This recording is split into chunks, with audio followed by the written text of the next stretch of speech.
আজ এই দৃশ্যটি দেখে সত্যি মনটা ভালো হয়ে গেল। তো হ্যালো এভরিওয়ান, সকালবেলা সমস্ত কাজ কমপ্লিট করে এখন আমি শাক তুলছি। এটা হলো সাদা মার্শি শাক।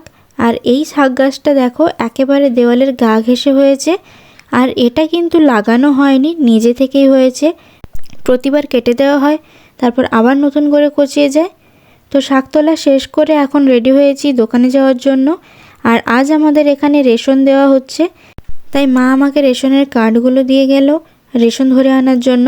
আর আজকের ওয়েদারটা না ভালো না, কেমন যেন মেঘলা হয়ে আছে। আর সকালের দিকে তো 2-1 ফোঁটা বৃষ্টিও হয়ে গেছে।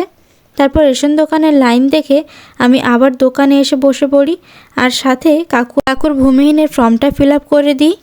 তারপর আবারও কোনো রকম রেশন দোকানের লাইনে দাঁড়িয়ে রেশনটা ধরে নিয়ে আসি।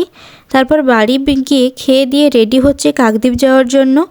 আর আমার রেডি হওয়া মানে ওই সামান্য একটু মুখে ময়শ্চারাইজার ক্রিম লাগানো, আর এখন যেহেতু গরম পড়ে গেছে তাই ওই আর একটু সানস্ক্রিন লাগানো।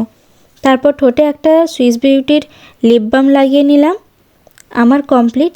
আর আজ যেহেতু চুলে শ্যাম্পু দিয়েছি তাই একটু হেয়ার সিরাম লাগিয়ে নিয়েছি। তারপর চুলে একটা ক্লিপ মেরে সিঁদুর আর টিপ পরে নিলেই কমপ্লিট আমার রেডি হওয়া।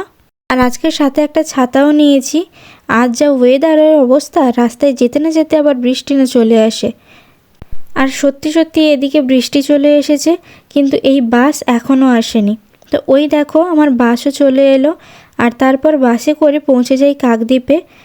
আর এই ওয়েদারের আজকে সত্যিই কোনো মাথার ঠিক নেই। এই দেখো কিছুক্ষণ আগে বৃষ্টি পড়ছিল, মেঘলা হয়েছিল, আর এখন ঝলমলে রোদ উঠেছে। তারপর আমি আমার কাজকর্মগুলো কমপ্লিট করে বাস স্ট্যান্ডে এসে দাঁড়িয়েছি। দেখি না আমার বর গাড়ি নিয়ে দাঁড়িয়ে আছে। তারপর গাড়িতে উঠে আমিও আমার বর দুজনে বাড়ি চলে আসি। কিন্তু গাড়িতে ওঠার আগে এই জিনিসটা দেখে আমার সত্যিই মনটা আজকে অনেক খুশি হয়ে গেছে।